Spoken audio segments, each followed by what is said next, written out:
ABADAN, the world's largest oil refinery, passes out of British hands.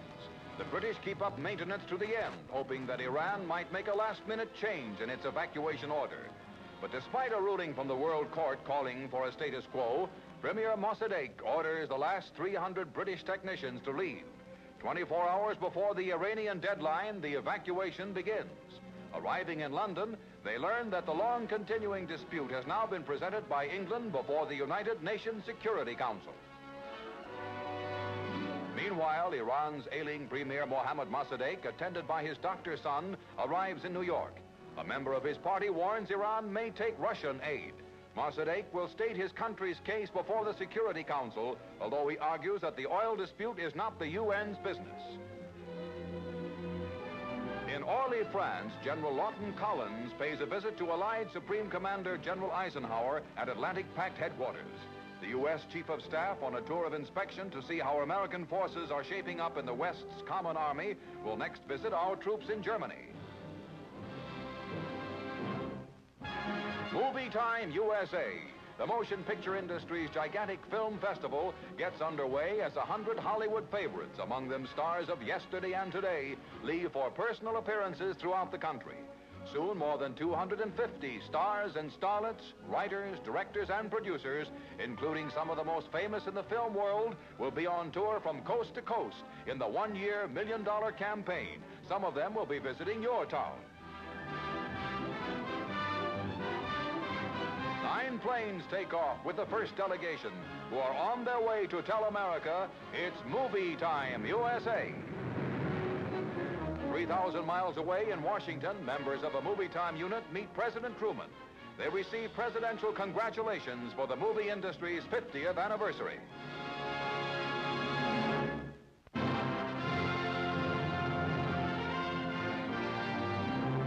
A Boeing Stratocruiser sets down in Montreal, bringing to Canada 2 of its most important visitors, Princess Elizabeth and Philip, Duke of Edinburgh. The royal couple receives an official greeting from Governor General Viscount Alexander and Prime Minister Louis Saint Laurent. In a whirlwind 35-day tour of the Dominion, they are scheduled to visit 52 cities. Then in November, they will be the guests of President and Mrs. Truman in Washington.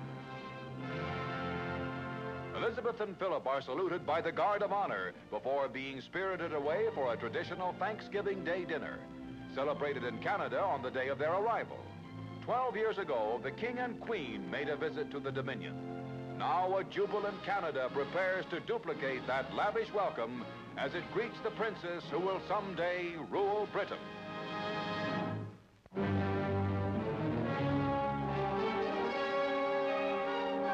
This is Operation Summit, the first time in actual combat operations anywhere that a hilltop has been taken by helicopter.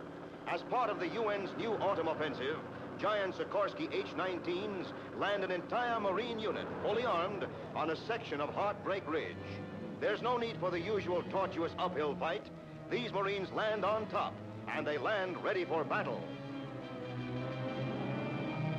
For the helicopters, it's a continuous round-trip operation. After men of the 1st U.S. Marine Division have been landed swiftly and in force, the copters return with supplies, including hand grenades, which can be put down as gently as a crate of eggs. In history's first combat airlift by helicopter, the hilltop objective is captured without the loss of a single man.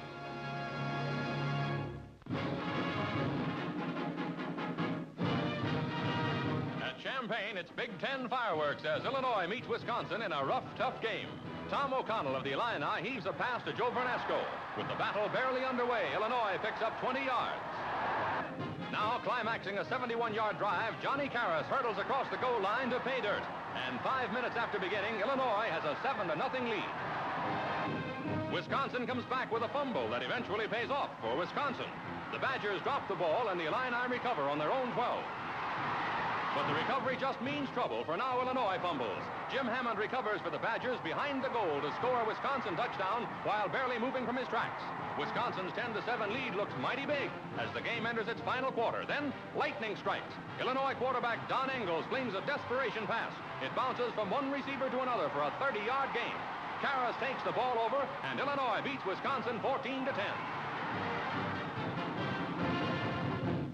Onto the field at Annapolis charges Navy to meet Princeton, nursing the longest winning streak in college football. While boats sail placidly nearby, bedlam breaks loose.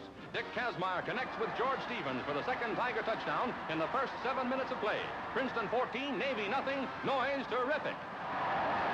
In the third quarter, with the Tiger tackler as a neck piece, Navy's Bobby Zastro makes a great running pass to Don Fisher. The play is good for 45 yards and sets up a score to give Navy 7 to Princeton's fat 17.